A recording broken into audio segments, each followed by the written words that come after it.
നീ വന്നോ?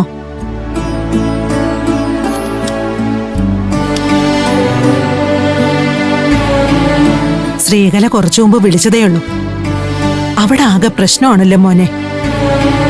കമ്പനിയിലെ കണക്കും കാര്യങ്ങളിലും എന്തോ കുഴപ്പമുണ്ടെന്നോ ഇൻകം ടാക്സുകാര് പിഴ ഈടാക്കിയെന്നൊക്കെ പറഞ്ഞു. ഒന്നും വ്യക്തമായിട്ട് എനിക്ക് മനസ്സിലായില്ല. എങ്കിലും എല്ലാം കൂടി 4-5 കോടിയുടെ നഷ്ടമുണ്ടെന്ന് മാത്രം അവള് പറഞ്ഞത് മനസ്സിലായി. അതിലിപ്പോ എനിക്ക് എന്ത് ചെയ്യാൻ പറ്റും മുത്തശ്ശി?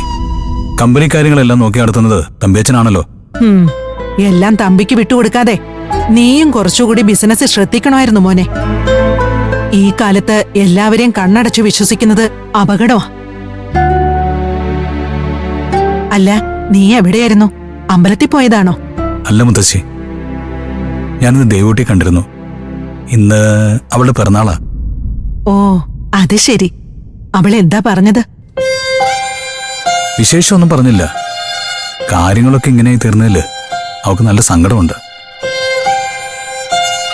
പക്ഷേ അപ്പോഴും അവള് പറയുന്നത് അമ്മയെ വിഷമിപ്പിക്കാതെ ഞാൻ നാട്ടിലേക്ക് തിരിച്ചു പോവാനാ.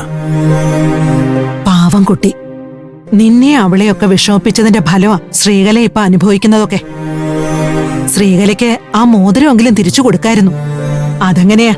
അവളെ ഓരോന്ന് പറഞ്ഞ് പേടിപ്പിക്കുന്നതേ ആ തമ്പിയും വർഷയും ചേർന്ന. ഇന്ന് അവിടെ പ്രശ്നം നോക്കാൻ പണിക്കരെ വരുത്തിയിരുന്നു ശ്രീകല. പണിക്കരും പറയുന്നതേ ആവശ്യമില്ലാത്ത എന്തോ വസ്തു കൈവശം വച്ചതിന്റെ കുഴപ്പങ്ങളാ ഇതൊക്കെയെന്ന. ആ മോതിരത്തിന്റെ കാര്യം തന്നെയാവും പണിക്കരും പറയുന്നത്. നിന്റെ അമ്മയ്ക്ക് നീ എന്നാ നല്ല ബുദ്ധി തോന്നുന്നത്? ദൈവം നിന്ന അരുതെന്ന് എന്തെല്ലാം സൂചനകളാ മൂകാംബിക അമ്മ അവക്ക് നൽകിയത്. എന്നിട്ടൊന്നും അവക്ക് കാര്യങ്ങൾ വേണ്ട രീതിയിൽ മനസ്സിലാവുന്നില്ലല്ലോ. ചെയ്തത് തെറ്റായിപ്പോയെന്നും ആ തെറ്റ് തിരുത്തണമെന്നും അമ്മയ്ക്ക് തോന്നുന്ന ഒരു സമയം വരും മുത്തശ്ശി. അവക്ക് തോന്നിയാലും അവളെ കൊണ്ടത് ചെയ്യിക്കില്ലല്ലോ നിന്റെ തമ്പിയച്ഛനും മോളും. മോനിവിടെ ഇരിക്കെ, ഞാൻ പോയി ചായ എടുത്തോണ്ട് വരാം.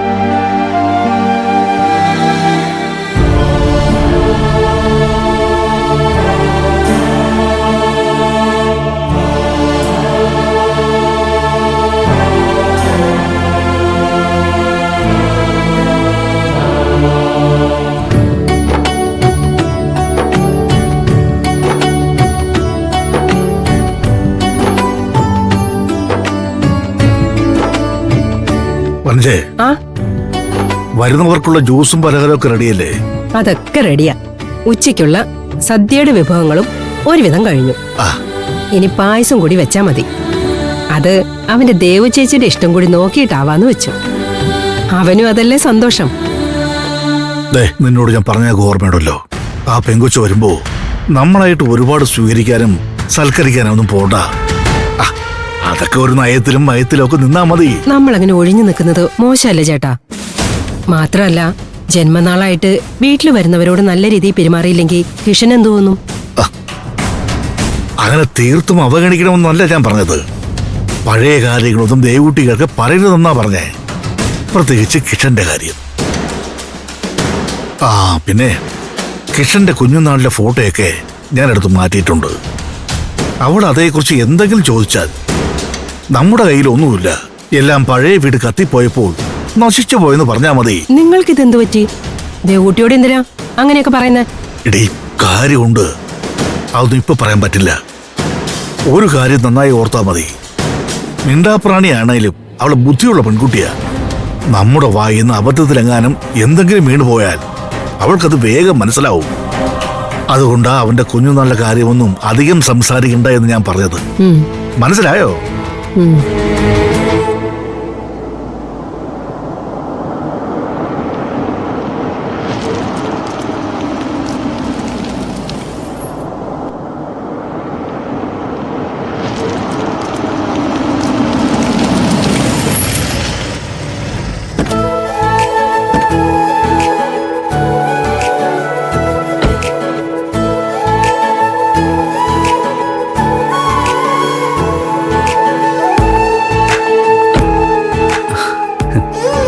ഇതാ എന്റെ വീട്.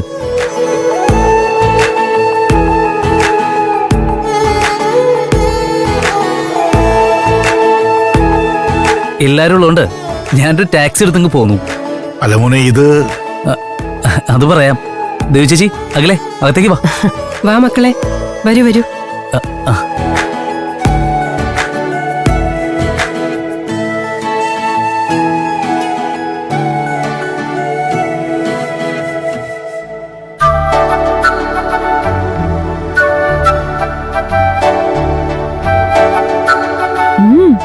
ബർത്ത്ഡേ ബോയ് എല്ലാം നല്ല സെറ്റപ്പ് ആക്കിയിട്ടുണ്ടല്ലോ. ബർത്ത്ഡേ ബോയ് മാത്രമല്ലല്ലോ, ഗേളും ഇല്ലേ. അതുകൊണ്ട് അങ്ങ് പൊളിച്ചേക്കാന്ന് വെച്ചു. നന്നായി. നീ ഇത് ആരാണെന്ന് പറഞ്ഞില്ലല്ലോ. ആ, ഇതാണ് അംബികാമ്മ. മൂകാംബികയില് കുറച്ച് ദിവസമായിട്ടുണ്ട്. വിദ്യാമ്മയുടെ കൂടെയാ താമസം. അപ്പോ ഇവരുടെ വീടോ? ബന്ധുക്കളാരും ഇല്ലേ? അംബികാമ്മയ്ക്ക് വീടോ ബന്ധുക്കളോ ആരുമില്ല. ചെറിയ ചില ഓർമ്മ പ്രശ്നങ്ങളും ഉണ്ട്. എന്നുവെച്ച് എല്ലാ ജോലികളും ചെയ്യും. അമ്മയ്ക്കൊരു സഹായത്തിന് വേണമെങ്കിൽ അംബികാമ്മ ഇവിടെ നിർത്തിക്കോളാൻ വിദ്യാമ്മ പറഞ്ഞു. അംബികാമ്മയ്ക്കും അത് സമ്മത അല്ലേ അംബികാമ്മ? അതെയോ? എന്തായാലും അതൊരു ഉപകാരമായി മോനെ. എനിക്ക് സഹായത്തിനൊരാളായല്ലോ.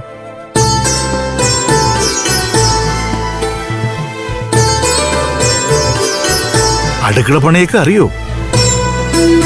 അറിയാം, എല്ലാം ഞാൻ ചെയ്തോളാം. അപ്പോ വനജയ്ക്ക് കുറച്ച് വിശ്രമിക്കാം. അതെ അച്ഛാ, അത് മാത്രമല്ല, അച്ഛനും ഞാനും ഇല്ലാത്തപ്പോ അമ്മയ്ക്കൊരു കൂട്ടുമാവുമല്ലോ.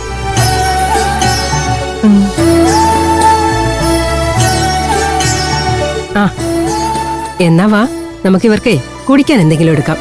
വാ. വാ ദേവി ചേച്ചി, നമുക്ക് എന്റെ റൂമിലേക്ക് പോവാം. അഖിലേം വാ.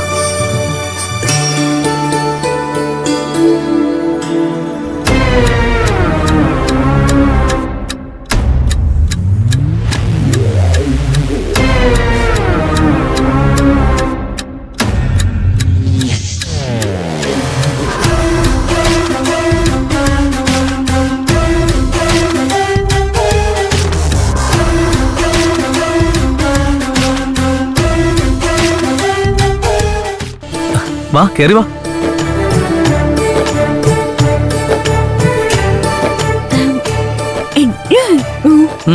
അതെ ചേച്ചി, ഇതാണ് എന്റെ റൂം. എങ്ങനെയുണ്ട്, കൊള്ളാവോ? ആ, മുറിയൊക്കെ കൊള്ളാം. പക്ഷേ വൃത്തിയും വെടുപ്പും അത്ര പോരാ, അല്ലേ ദേവുട്ടി? ഓ പിന്നെ, ഇത്രയും വൃത്തിയും വെടുപ്പൊക്കെ തന്നെ ധാരാളം.